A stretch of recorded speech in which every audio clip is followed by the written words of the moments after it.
నమస్తే TV 15 news కి స్వాగతం. వార్తల్లో ముందుగా ముఖ్యాంశాలు చూద్దాం.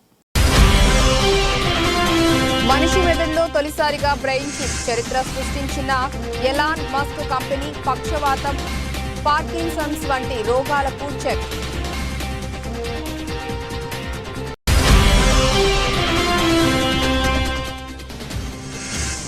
రామ మందిరం కళ నెరవేరింది. రాష్ట్రపతి ద్రౌపది ముర్ము.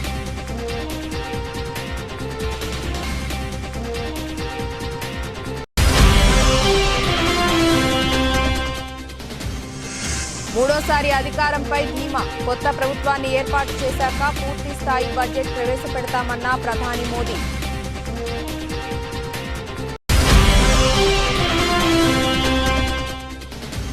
హస్తినకు AP CM Jagan. మోదీ, అమిత్ షాలతో పాటు కేంద్ర మంత్రులతో భేటీ.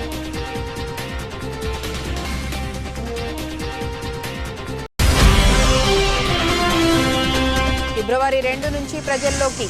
మార్చి 3 వరకు లోక్సభ సీటు కోసం దరఖాస్తులు చేసుకోవచ్చు వెల్లడించిన సీఎం రేవంత్ రెడ్డి.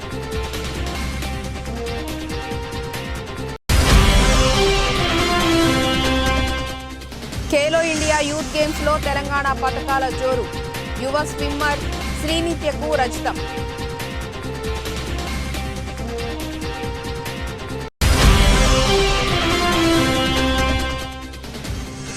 ఫ్యాన్స్ నన్ను ప్రశ్నించారు, ఇకపై ఎక్కువ గ్యాప్ తీసుకోను. ఆసక్తికర వ్యాఖ్యలు చేసిన షారూక్.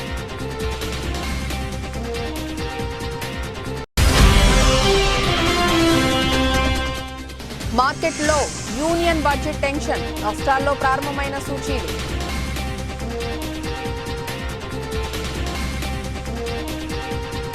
రామ్ కథానాయకుడిగా దర్శకుడు పూరి జగన్నాథ్ దర్శకత్వంలో వచ్చిన ఇస్మార్ట్ శంకర్ సినిమా చూశారా? ఆ చిత్రంలో హీరో మెదడులో ఓ చిప్ను అమరుస్తారు. సినిమాలో ఆ దృశ్యాన్ని చూసి ఇది నిజంగా సాధ్యమా అని అనుకున్నోళ్లు చాలా మందే ఉంటారు. అయితే నిజ జీవితంలో ఆ ఫీట్ను చేసి చూపించింది అమెరికా స్టార్టప్ కంపెనీ న్యూరాలింక్. మనిషి మెదడులో తొలిసారిగా బ్రెయిన్ చిప్ను అమర్చి చరిత్ర సృష్టించింది. అంతేకాదు, ఈ చిప్ ద్వారా మెదడుకు, కంప్యూటర్కు నేరుగా అనుసంధానం చేసే దిశగా ప్రయత్నాలు చేసింది కూడా. ఈ మేరకు న్యూరాలింక్ వ్యవస్థాపకుడు, ఎక్స్ అధినేత, ప్రపంచ కుబేరుడు ఎలాన్ మస్క్ మంగళవారం వెల్లడించారు. మనిషి మెదడులో చిప్ ప్రవేశపెట్టాం. దీని ద్వారా న్యూరాన్ల కదలికలను గుర్తించామని ఆయన ట్వీట్ చేశారు. చిప్ అమర్చిన వ్యక్తి వేగంగా కోలుకుంటున్నట్లు, తొలి ఫలితాల్లో స్పష్టమైన న్యూరాన్ స్పైక్ డిటెక్షన్ను గుర్తించినట్లు పేర్కొన్నారు. ఈ చిప్కు N1 గా నామకరణం చేశారు. పార్లమెంట్ బడ్జెట్ సమావేశాల నేపథ్యంలో ఇవాళ కొత్త పార్లమెంట్ భవనంలో రాష్ట్రపతి ద్రౌపది ముర్ము ఉభయ సభలను ఉద్దేశించి ప్రసంగించారు. అయోధ్యలో రామాలయ నిర్మాణం కోసం కొన్ని దశాబ్దాలు ఎదురుచూశామని, రామ్లల్లా ఇప్పుడు భవ్య మందిరంలో కొలువుదీరినట్లు ఆమె పేర్కొన్నారు. కోట్లాది దేశ ప్రజల ఆశయం నెరవేరిందని అన్నారు. ఆ పండుగను దేశ ప్రజలు సంబరంగా జరుపుకుంటున్నట్లు ఆమె చెప్పారు. గతేడాది భారత్ ఎన్నో విజయాలను సాధించిందని అన్నారు. మేక్ ఇన్ ఇండియా, ఆత్మ నిర్భర్ భారత్ లాంటి స్కీమ్లు ఇండియాను మరింత బలోపేతం చేశాయని అన్నారు. అతిపెద్ద ఆర్థిక వ్యవస్థగా భారత్ చాలా వేగంగా ఎదిగిందని అన్నారు. ఇటీవల ప్రపంచం 2 భారీ యుద్ధాలను, కరోనా మహమ్మారిని చూసిందని అన్నారు. ప్రపంచవ్యాప్తంగా సంక్షోభ పరిస్థితి ఉన్నా తమ ప్రభుత్వం ద్రవ్యోల్బణాన్ని అదుపులోనే ఉంచిందని అన్నారు. సాధారణ భారతీయులపై ప్రభావం పడకుండా ప్రభుత్వం చర్యలు తీసుకున్నట్లు ముర్ము తెలిపారు. యువశక్తి, మహిళా సాధికారత, రైతులు, పేదలపైనే భారత అభివృద్ధి ఆధారపడి ఉందని అన్నారు. గరీబీ హటావో అన్న నినాదాన్ని చిన్నప్పటి నుంచి వింటున్నామని, కానీ తొలిసారి విస్తారమైన స్థాయిలో పేదరిక నిర్మూలన జరిగిందని అన్నారు. జమ్మూ కాశ్మీర్లో 370 ఆర్టికల్ను రద్దు చేయటం చరిత్రే అన్నారు. ఎన్నో దశాబ్దాలుగా పెండింగ్లో ఉన్న అనేక పనులను గత 10 ఏళ్లలో జాతీయ ప్రయోజనాల కోసం పూర్తి చేశామని అన్నారు. भारत में हेरिटेज टूरिज्म को लेकर आकर्षित हो रही है. बीते एक वर्ष में 8.5 करोड़ लोग काशी गए हैं.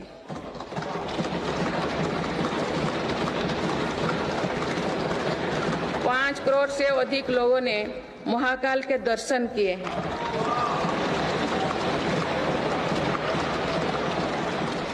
19 लाख से अधिक लोगों ने केदार धाम की यात्रा की है. अयोध्या धाम में ही प्राण प्रतिष्ठा के बाद 5 दिनों में ही 13 लाख श्रद्धालु दर्शन कर चुके हैं.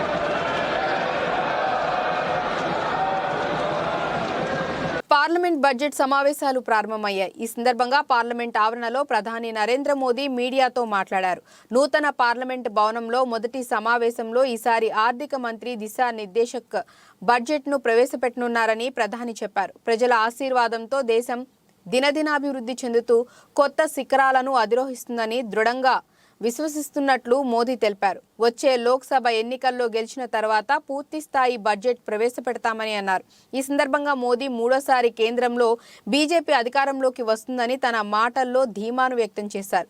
చివరి పార్లమెంటు సమావేశాల సందర్భంగా గడిచిన 10 ఏళ్లలో తాము ఎలా వ్యవహరించారో పునరాలోచించుకోవాలి. బడ్జెట్ సమావేశాల సందర్భంగా ఎంపీలు తమ ఉత్తమ ప్రతిభను కనబర్చాలని మోదీ సూచించారు. మా ప్రభుత్వానికి జనాదరణ ఉంది. కొత్త ప్రభుత్వం ఏర్పడిన తర్వాత పూర్తి స్థాయి బడ్జెట్ వస్తుంది. దేశం వృద్ధిలో ముందుకు వెళ్తుందని మోదీ అన్నారు. ప్రజాస్వామ్యానికి వ్యతిరేకంగా అనైతికంగా వ్యవహరించిన వారు ఇప్పటికైనా పశ్చాత్తాపపడండి, వారి వైఖరి మార్చుకోవాలంటూ ప్రతిపక్ష పార్టీల ఎంపీలను ఉద్దేశించి మోదీ వ్యాఖ్యానించారు. పార్లమెంట్ సమావేశాలను అడ్డుకునే వారిని ప్రజలు క్షమించరని అన్నారు. अन्य सांसद आज जब आखिरी सत्र में मिल रहे हैं तब जरूर आत्मनिरीक्षण करेंगे. आप सभी को 2024 के वर्ष का राम राम. साथियों, इस नए संसद भवन में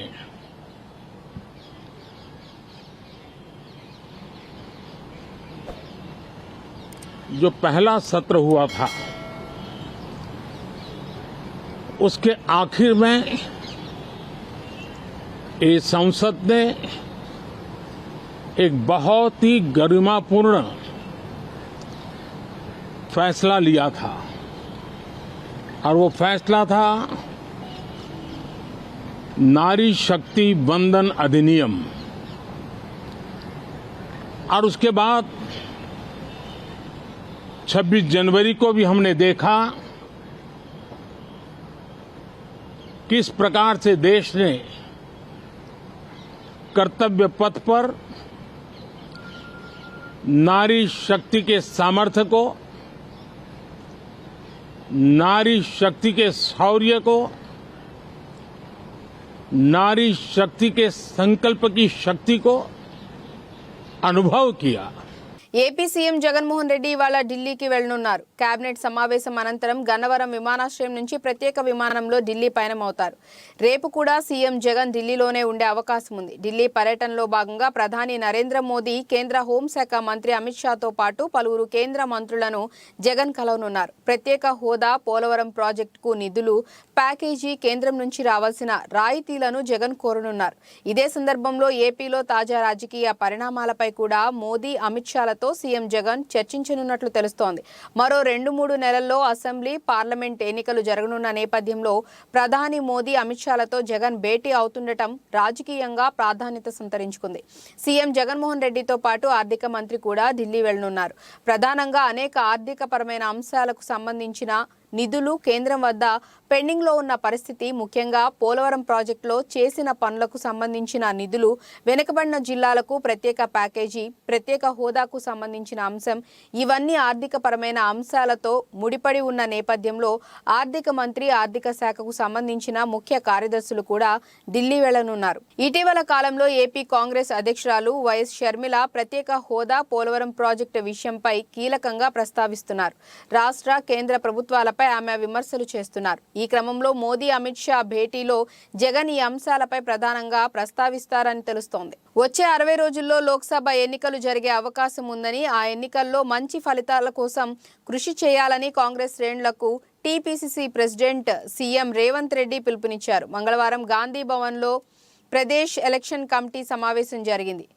ఈ సమావేశంలో కీలక అంశం తెరపైకి వచ్చింది. ఎన్నికల ముందు పార్టీ వీడిన వారు తిరిగి పార్టీలోకి రావొచ్చని, ఎలాంటి కండిషన్ లేకుండా రావాలని సమావేశంలో నిర్ణయించారు. అదేవిధంగా మెదక్ లోక్సభ నుంచి పోటీ చేసేందుకు అవకాశం ఇవ్వాలని జగ్గారెడ్డి పీఈసీని కోరినట్లు తెలిసింది.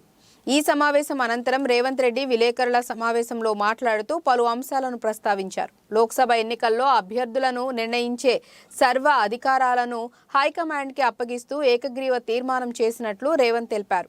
లోక్సభలో పోటీకి దరఖాస్తులను ఆహ్వానిస్తోందని, మార్చి 3వ తేదీ వరకు లోక్సభ సీటు కోసం దరఖాస్తులు చేసుకోవచ్చని రేవంత్ తెలిపారు. దరఖాస్తుల కోసం ప్రత్యేక కమిటీని వేయటం జరిగిందని తెలిపారు. జనరల్ స్థానాలకు దరఖాస్తు ఫీజు 50,000 కాగా ఎస్సీ ఎస్టీ వికలాంగులకు దరఖాస్తు ఫీజు 25,000గా నిర్ణయించినట్లు తెలిపారు. సభ్యులుగా నియమించడం జరిగింది. వారు కూడా తొందరలోనే రాష్ట్ర పర్యటనకు వచ్చి ఈ అప్లికేషన్లను అన్నిటిని కూడా క్రోడీకరించి సిఈసికి నివేదిక ఇవ్వడం జరుగుతుంది. ఫిబ్రవరి 15 నుంచి 20 లోపల సిఈసి సమావేశాలు జరిగి అందులో వీలైనంత మేరకు తెలంగాణ లోక్సభ ఎన్నికలకు సంబంధించిన అభ్యర్థులపై అధిష్టానము నిర్ణయం తీసుకునే అవకాశం ఉన్నది. అదేవిధంగా 17 పార్లమెంట్లకు సంబంధించి ప్రతి ఒక్క పార్లమెంటుకి ఒక ముఖ్యమైన నాయకుడిని లేదా రాష్ట్ర మంత్రిని ఇన్ఛార్జిగా నియమించినాం. వాళ్ళందరూ కూడా క్షేత్రస్థాయిలో పర్యటన చేసి శాసనసభ నియోజకవర్గాల వారీగా నియోజకవర్గ స్థాయి నాయకులను, జిల్లా స్థాయి నాయకులను, మండల స్థాయి నాయకులను, గ్రామ స్థాయి నాయకులను, అదేవిధంగా ప్రజా సంఘాలకు సంబంధించిన వాళ్ళు మొన్నటి శాసనసభ ఎన్నికలలో కాంగ్రెస్ పార్టీని గెలిపించడానికి కృషి చేసి ఈరోజు కాంగ్రెస్ అధికారంలోకి తెలిసిన వాళ్ళందరితో కూడా చర్చలు చేసి వాళ్ళందరినీ సంప్రదించడమే కాకుండా దేశంలో ఇప్పుడు జరుగుతున్న పరిణామాలను దృష్టిలో పెట్టుకొని ప్రజాస్వామ్యమే పెను ప్రమాదంలో పడుతున్నది, విచ్ఛిన్నకర శక్తులు దేశాన్ని విభజించి పాలించాలనుకుంటున్న విషయాన్ని కూడా ప్రజలకు వివరించి దీనికి సంబంధించి కూడా ప్రజల్ని అప్రమత్తం చేసి కాంగ్రెస్ పార్టీ మల్లికార్జున్ ఖర్గే గారి అధ్యక్షతన శ్రీమతి సోనియా గాంధీ, శ్రీ రాహుల్ గాంధీ గారి నేతృత్వంలో ఈ దేశంలో ప్రభుత్వం ఏర్పడినప్పుడే ప్రజలకు రక్షణ ఇవ్వడం జరుగుతుంది, ప్రజాస్వామ్యాన్ని కాపాడడం జరుగుతుంది, ప్రజారంజకమైన పరిపాలన అందించడానికి అవకాశం ఉంటుంది. పేదలకు సంక్షేమ పాలన అందించటమే సీఎం జగన్ విజన్. కౌరవ సైన్యాన్ని జయించేందుకు సీఎం జగన్ సిద్ధంగా ఉన్నారు. చంద్రబాబుకి ఉంది విజన్ కాదు, ఆయన ఒళ్లంతా విషమే. మేం సిద్ధమంటుంటే చంద్రబాబు, పవన్ కళ్యాణ్ కూడా సిద్ధమనటం హాస్యాస్పదంగా ఉంది. ఎక్కడి నుంచి పోటీ చేస్తారో కూడా తెలియదు. వాళ్ళు సిద్ధమంటుంటే నవ్వొస్తుంది. పవన్ కళ్యాణ్ సిద్ధమంటున్నారు. దేనికి సిద్ధం? చంద్రబాబు పల్లకి మోసేందుకు సిద్ధమా? చంద్రబాబు విసిరే ముష్టి కోసం సిద్ధమా? ఓడిపోయి పారిపోయేందుకు సిద్ధమా? 2024 ఎన్నికల తర్వాత పారిపోయేందుకు చంద్రబాబు, లోకేష్, పవన్ వారి మద్దతుదారులు సిద్ధం. అంబటి రాంబాబు. ఇవాళ జగన్మోహన్ రెడ్డి గారు భీమిల్లో బహిరంగ సభ పెట్టారు. సిద్ధం అని పెట్టారు. మేము ఎన్నికలకు సిద్ధం, సర్వం సిద్ధం చేసుకున్నాం. మా 175 మంది అభ్యర్థులు సిద్ధం, 25 మంది పార్లమెంటు సభ్యులు సిద్ధం. మేము సిద్ధంగా ఉన్నాము, ప్రజలకు మేలు చేశాము, రాబోయే ఎన్నికలకు అడుగులు వేస్తున్నాము, మేము సిద్ధంగా ఉన్నాము అని చెబుతుంటే పవన్ కళ్యాణ్ గారు ఆయన కూడా సిద్ధం అంటున్నాడు. దేనికయ్యా సిద్ధం? మీరు నాకు అర్థం కాలేదు. మీ ఇద్దరు కలిసి కూర్చుని మాట్లాడుకుని సీట్లే అనౌన్స్ చేయలేనటువంటి దౌర్భాగ్యమైన పరిస్థితిలో ఉన్నారో, డ్రామా ఆడుతున్నారో తెలియదు మీకు. పవన్ కళ్యాణ్ గారు ఎక్కడ నిలబడతాడో తెలియదు, అనౌన్స్ చేయరు. చంద్రబాబు నాయుడు గారు 1 నిలబడతాడో 2 నిలబడతాడో తెలియదు. వీళ్ళు సిద్ధం అంట. దేనికయ్యా మీరు సిద్ధం? ఒకదానికి మాత్రం మీరందరూ సిద్ధం. ఎన్నికలు అయిపోయిన తర్వాత తట్ట బొట్ట సర్దుకొని హైదరాబాదు నివాసానికి చేరడానికి అందరూ సిద్ధంగా ఉన్నారు. చంద్రబాబు నాయుడు గారు, పవన్ కళ్యాణ్ గారు, లోకేష్ గారు సిద్ధంగా ఉన్నారు. మూటా ముల్లె సర్దు. ప్రైవేట్ కళాశాల కంటే ప్రభుత్వ కళాశాలల్లోనే నాణ్యమైన విద్య లభిస్తుందని, అనుభవజ్ఞులైన అధ్యాపకులు ఉంటారని, అందుకే ప్రతి ఒక్కరూ ప్రభుత్వ కాలేజీల్లోనే చదివించాలని, అందుకు అధ్యాపకులు విస్తృత ప్రచారం చేపట్టాలని పరకాల ఎమ్మెల్యే రేవూరి ప్రకాష్ రెడ్డి అన్నారు. మంగళవారం పరకాల ప్రభుత్వ డిగ్రీ కళాశాల గోడ పోస్టర్లు, కరపత్రాలను కళాశాల అధ్యాపకులతో కలిసి పరకాల పట్టణంలోని ఎమ్మెల్యే క్యాంప్ క్యాంపు కార్యాలయంలో ఎమ్మెల్యే రేవూరి ప్రకాష్ రెడ్డి ఆవిష్కరించారు. అనంతరం ఎమ్మెల్యే రేవూరి ప్రకాష్ రెడ్డి మాట్లాడుతూ ప్రభుత్వ డిగ్రీ కళాశాలను కాపాడుకోవాల్సిన బాధ్యత ప్రతి ఒక్కరిపై ఉందని, తల్లిదండ్రులు విద్యార్థులకు ప్రభుత్వ కళాశాల పట్ల అవగాహన పెంచి నమ్మకాన్ని కలిగించాలని అన్నారు.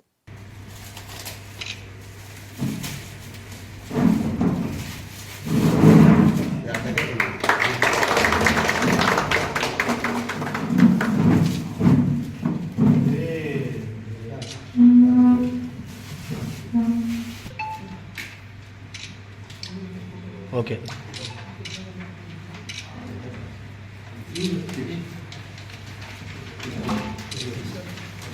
ఒకసారి బాబు ఫోన్ చేయ ఒకసారి ఎడదాకా వచ్చింది బాబు ఫోన్ చేయ ఒకసారి ఎడదాకా వచ్చింది పర్లేదు ఒకసారి ఎడదాకా వచ్చింది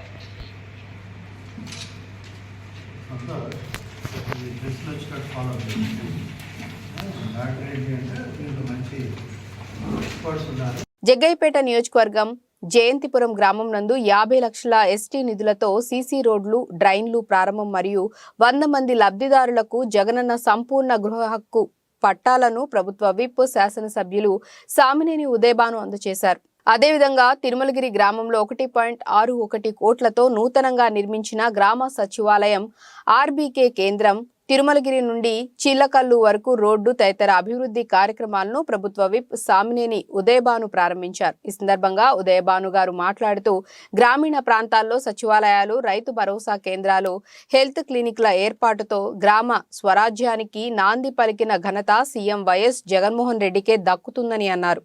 ఎస్సీ కాలనీ కొంత భాగం దీనిలో చదవరిచి 1353 ఇళ్లు చేసుకుని ఈ గ్రామ సచివాలయాన్ని ఏర్పాటు చేశారు. అలానే ఆర్బీకే వ్యవసాయం పండుగలాగా చేయాలి, రైతులకి సన్నకారు చిన్నకారు రైతులకి వ్యవసాయం చేసే వారికి వ్యవసాయం లాభసాటిగా ఉండాలి. ఏదో మొక్కుబడిగా వ్యవసాయం చేయడం కాదు, వ్యవసాయం కూడా మనకి బాగా వ్యవసాయంలో లక్షల రూపాయలు సంపాదించాలి, వేల రూపాయలు సంపాదించాలి, కుటుంబం జీవనం గడపాలి.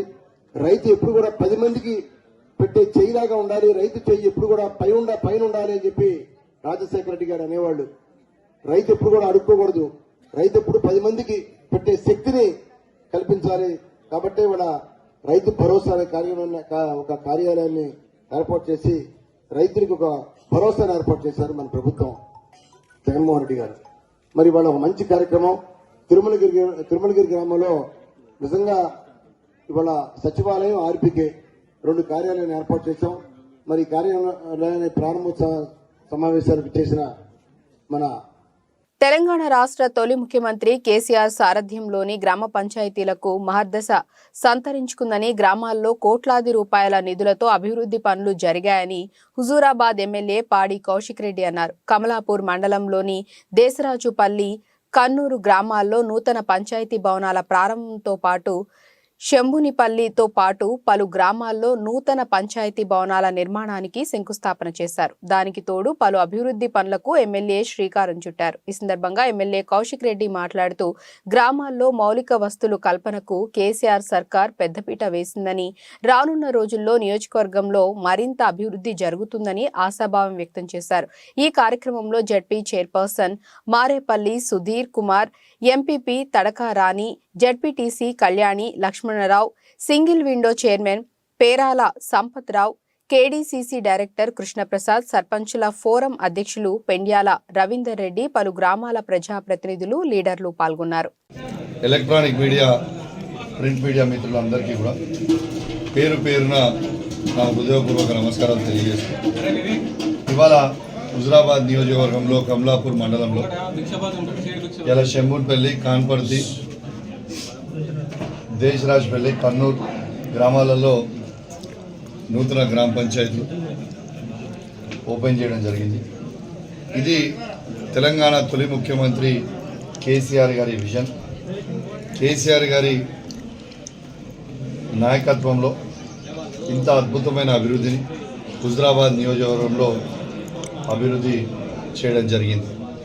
ఇదే విధంగా జమ్మికుంట మండలంలో కూడా దాదాపు 11 గ్రామ పంచాయతీలు కొత్త ఆడ కూడా ఓపెన్ చేయడం జరిగింది. ఇవాళ హుజరాబాద్లో కూడా రాయపల్లిలో కూడా ఓపెన్ చేయడం జరిగింది. చాలా సంతోషం అని చెప్పి సందర్భంగా తెలియజేస్తూ, మరియు ఆనాడు మేము వచ్చి ఓపెన్ చేస్తామంటే గౌరవ మంత్రివర్యులు వస్తారంటే ఆగినాం. ఎవరైనా మంత్రివర్యులు కూడా వచ్చుంటే బాగుండేది, కానీ దురదృష్టవశాత్తు తను రాలే. బేతపూడి గ్రామంలో ఉచిత దుప్పట్లు కార్యక్రమంలో మాట్లాడుతున్న స్థానిక శాసనసభ్యులు మరియు ఆంధ్రప్రదేశ్ మాజీ శాసనసభ ఉప సభాపతి కోన రఘుపతి సతీమణి కోన రమాదేవి. ముందు తలుపు తట్టి పిల్లలైనా పట్టించుకోరేమో కానీ వీళ్ళు మాత్రం ఖచ్చితంగా 1వ తేదీ పొద్దుటే 6 వచ్చి మీ చేతిలో పెన్షన్ పెడుతున్నారు. ఇదివరకు ఎలా తీసుకునేవాళ్ళు పెన్షన్ అంటే? తప్పకుండా మీరు మార్పులన్నీ గుర్తు పెట్టుకోవాలి, ఎప్పటికప్పుడు మర్చిపోకండి. ఇంత మంచి మార్పులు పాజిటివ్ వేలో వెళ్ళడం అన్నది, ఇంత జనాభా ఉన్న మన దేశంలో మన రాష్ట్రం చేసి చూపించడం అన్నది చాలా కష్టమైన విషయం. ఎంతోమంది శ్రమ పడితే కానీ మనకు ఇవన్నీ అందట్లేదు ఫలాలు. ఇవన్నీ గుర్తుపెట్టుకోండి. ఇటువంటి మంచి వ్యక్తుల్ని మళ్ళీ మళ్ళీ మనం ఎన్నుకోవాలి. రేపు పొద్దున ఈ గవర్నమెంట్ మారిందంటే, వేరేది వచ్చిందంటే మనకి ఇవేవి అందం. జగన్మోహన్ రెడ్డి గారిని ఎలాగైనా దించాలి అని ఎవరెవరు ఏకమవుతున్నారు. ఒక్కళ్ళకి ఇండివిజువల్గా రావడానికి స్ట్రెంత్ లేదు, అందరూ కట్టకట్టుకొని వస్తున్నారు. ఈయన ఒక్కడిని చేసి వాళ్ళ ఆఖరికి వాళ్ళ చెల్లెల్ని కూడా ఆయన నుంచి చీల్చారు. కానీ ఇంతమందిని వాళ్ళు చీల్చగలరా?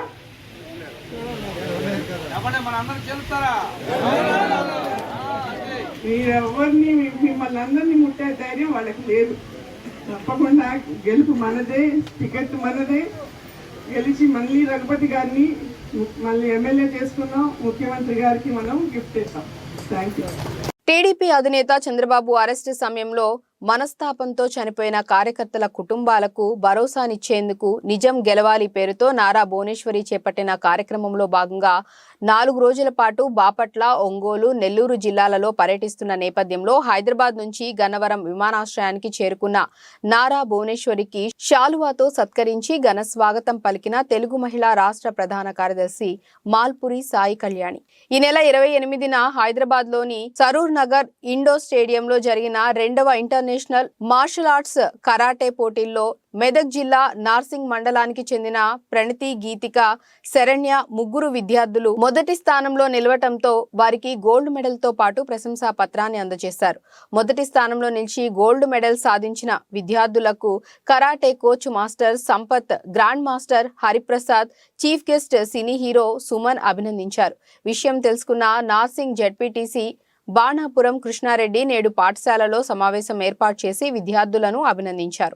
నార్సింగ్ జెడ్పీహెచ్ఎస్ స్కూల్ విద్యార్థులతో సెకండ్ ఇంటర్నేషనల్ కరాటే పోటీలలో బంగారు బహుమతి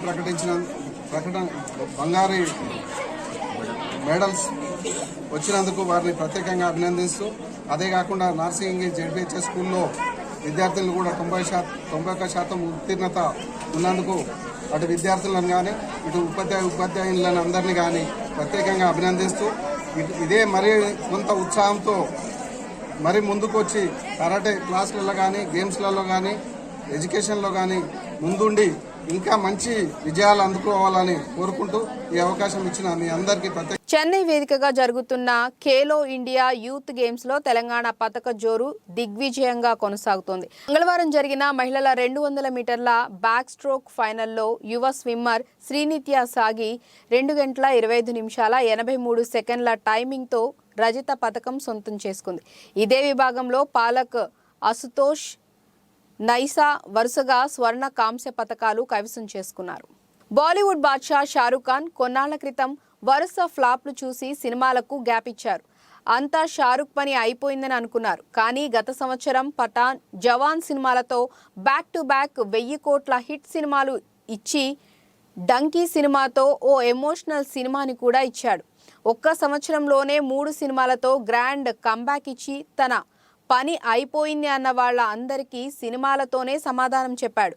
అయితే షారుఖ్ ఖాన్ 2016 నుంచి వరుస సినిమాలు ఫ్లాప్స్ చూశాడు.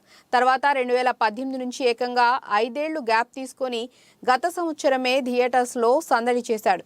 షారుఖ్ తన కెరీర్లో ఇంత లాంగ్ గ్యాప్ ఎప్పుడూ తీసుకోలేదు. దీనిపై అభిమానులు కూడా నిరాశ చెందారు. తాజాగా ఓ ఈవెంట్లో పాల్గొన్న షారుఖ్ దీనిపై స్పందించాడు. షారుఖ్ ఖాన్ మాట్లాడుతూ, నేను ఆల్మోస్ట్ 33 ఏళ్లుగా ఆడియన్స్ని ఎంటర్టైన్ చేస్తున్నాను. ఇటీవల చాలా రోజులు నేను సినిమాలకు గ్యాప్ ఇచ్చాను. నేను మళ్ళీ సినిమాలు చేస్తానో లేదో అని కూడా అభిమానులు భయపడ్డారు. నేను చేస్తున్న సినిమాలు వరుసగా ప్రేక్షకులని మెప్పించలేకపోవడంతో నేను సరిగ్గా కథలు ఎంచుకోవట్లేదేమో, సరైన సినిమాలు చేయట్లేదేమో అని సందేహం వచ్చింది. అందుకే కొంచెం గ్యాప్ తీసుకొని మంచి సినిమాలు చేద్దామనుకున్నాను. ఆ గ్యాప్ తర్వాత పఠాన్, జవాన్ లాంటి సినిమాలతో వచ్చాను. నా సినిమాలతోనే కాక పర్సనల్గా కూడా ప్రేక్షకులు, అభిమానులు నన్ను వారి హృదయానికి దగ్గరగా తీసుకున్నారు. చాలా మంది అభిమానులు నన్ను ప్రశ్నించారు, 4 ఏళ్లు గ్యాప్ ఎందుకు తీసుకున్నారు? సినిమాకి 2 నుంచి 4 నెలల గ్యాప్ చాలు అని చెప్పారు. Also been made to understand there are lots of you here who haven't seen my work and I feel really sad for you.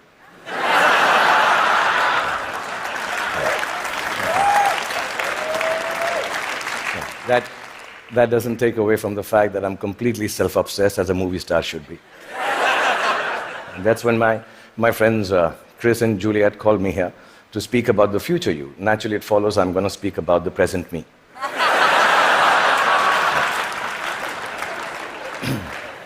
Because I truly believe that humanity is a lot like me. It is. It's an aging movie star. Grappling with all the newness around itself, wondering whether it got it right in the first place, and still trying to find a way to keep on shining regardless. I was born in a refugee colony in the capital city of India, New Delhi. And my father was a freedom fighter. My mother was, well, just a fighter like mothers are. ఉదయం 9:18 సమయంలో bench mark సూచీ Sensex 185 పాయింట్లు నష్టంతో trending కొనసాగిస్తుండగా మరో సూచీ Nifty 50 పాయింట్ల మేర నష్టంతో ముందుకు సాగుతోంది. ఇదే క్రమంలో నిఫ్టీ బ్యాంక్ సూచీ 210 పాయింట్ల నష్టంతో కొనసాగుతున్నాయి. అయితే ఈ క్రమంలో నిఫ్టీ మిడ్ క్యాప్ సూచీ మాత్రం 64 పాయింట్ల మేర లాభంతో ముందుకు సాగుతోంది. ఇదే క్రమంలో ప్రధానంగా అమెరికా మార్కెట్లు సైతం నష్టాల్లో తమ ప్రయాణాన్ని ముగించడం, రానున్న ఫెడ్ మీటింగ్, మధ్యంతర బడ్జెట్ దేశీయ పెట్టుబడిదారులను అప్రమత్తం చేశాయి.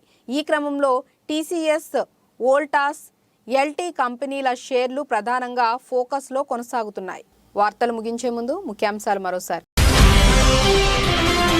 మనిషి మెదడులో తొలిసారిగా బ్రెయిన్ చిప్ చరిత్ర సృష్టించిన ఎలాన్ మస్క్ కంపెనీ పక్షవాతం, పార్కిన్సన్స్ వంటి రోగాలకు చెక్.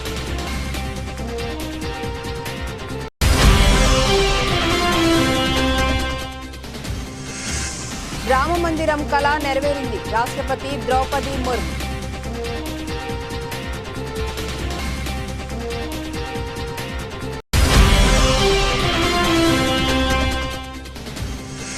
మూడోసారి అధికారంపై ధీమా. కొత్త ప్రభుత్వాన్ని ఏర్పాటు చేశాక పూర్తి స్థాయి బడ్జెట్ ప్రవేశపెడతామన్న ప్రధాని మోదీ.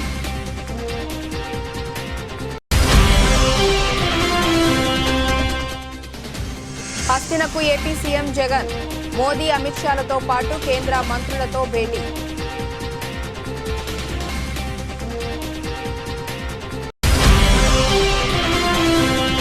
ఫిబ్రవరి 2 నుంచి ప్రజల్లోకి. మార్చి 3 వరకు లోక్సభ సీటు కోసం దరఖాస్తులు చేసుకోవచ్చు, వెల్లడించిన సీఎం రేవంత్ రెడ్డి.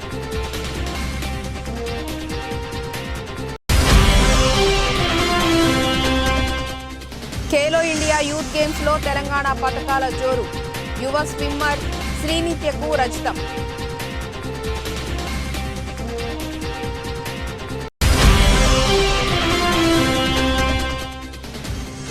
ఫ్యాన్స్ నన్ను ప్రశ్నించారు, ఇకపై ఎక్కువ గ్యాప్ తీసుకోను. ఆసక్తికర వ్యాఖ్యలు చేసిన షారుఖ్.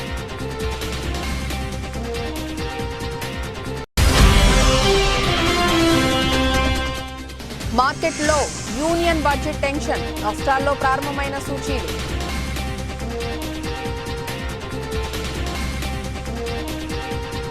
ఇక ఇవి ఇప్పటివరకున్న అప్డేట్స్. నమస్కారం.